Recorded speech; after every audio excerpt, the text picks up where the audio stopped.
In the early 1990s,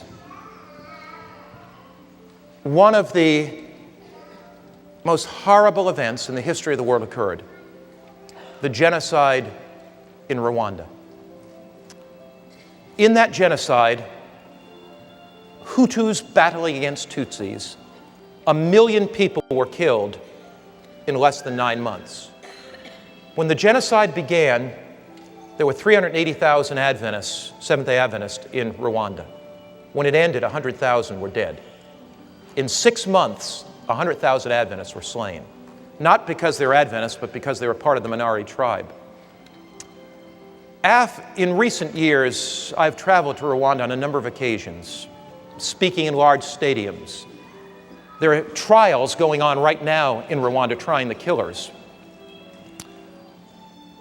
As we traveled there, I talked to my host, the union president, Eman Rutalinga, and I said, "Pastor Rutalinga, did anybody that you know die in the genocide?"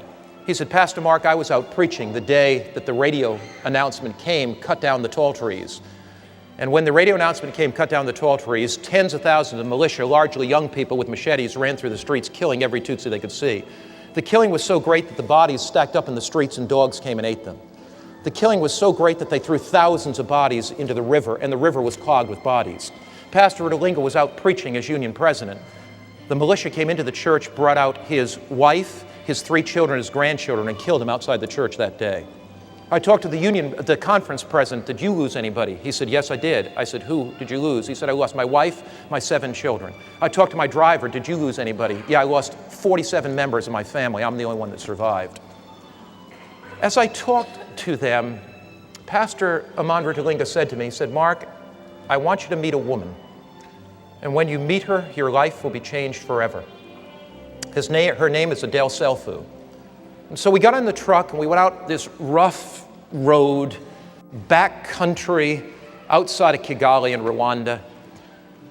And Pastor Rutalinga told me the story as we went. This woman had been with her husband when the killers came, and she held his hand as they put a machete and split his head open, and as they hit him in the neck and they murdered him. She was there. And Pastor Eman Rutalinga said, "Mark, I believe she will tell you the story." As I walked into her house, I saw a picture of her pastor, Seventh-day Adventist pastor husband, on the wall. And in respect, I simply walked over and stood and looked at the picture. And I thought about what it would be like if I were holding my wife's hand and somebody ran to me, and the horror that she would go through as they split my head open with a machete. As we sat down, we made small talk for a while, and Mrs. Selfu came in the room. And I broached the subject very carefully. I said, "Sister Selfu, I understand you were with your husband when the militia hacked him to death. It may be very difficult to talk about it, but would you like to share it with me?"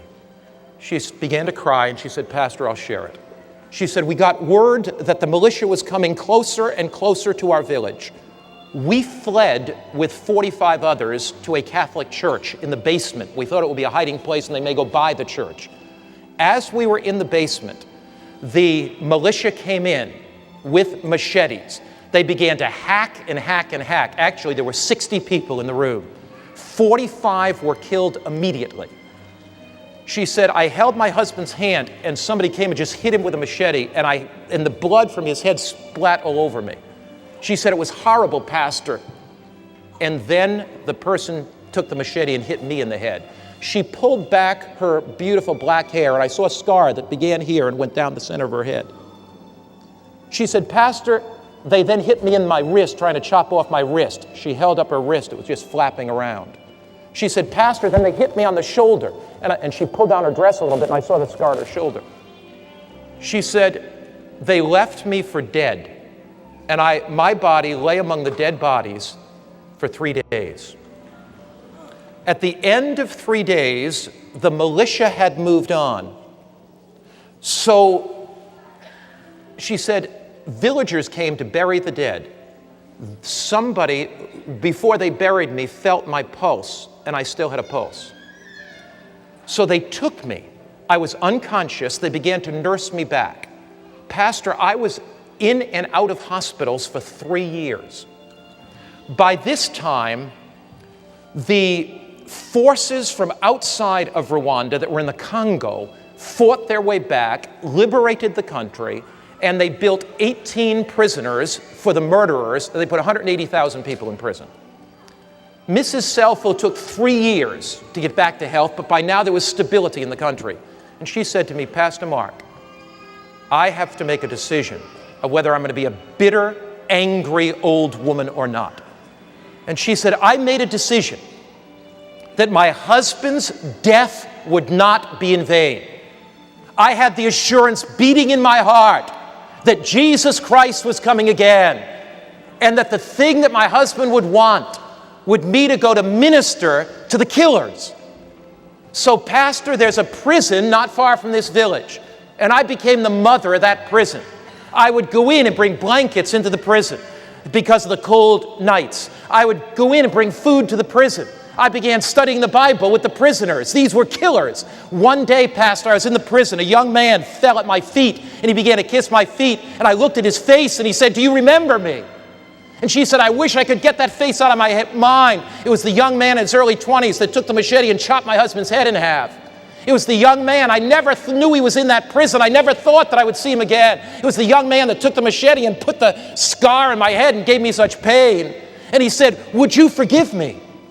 And she said, I picked him up and I hugged him and I said, I will forgive you. Pastor, I studied the Bible with him for 6 months. Pastor, he stood up before the whole prison, and we assembled all the prisoners in the prison yard the day of his baptism, and he confessed his sin. Pastor, we baptized him.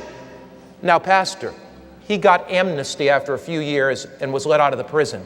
But here's the problem. His father and mother were killed in the genocide. He had no place to live. Pastor, I adopted him as my son. Would you like to meet him? My heart was beating. Beads of perspiration stood out of my head. I looked at the pastor's picture, who this man had killed. I thought a killer was going to walk through the door. And Lewis walked through the door. A gentle smile on his face, a sparkle in his eyes. And Mrs. Selfu walked over and put her arms around him. And she said, let me introduce you to my adopted son.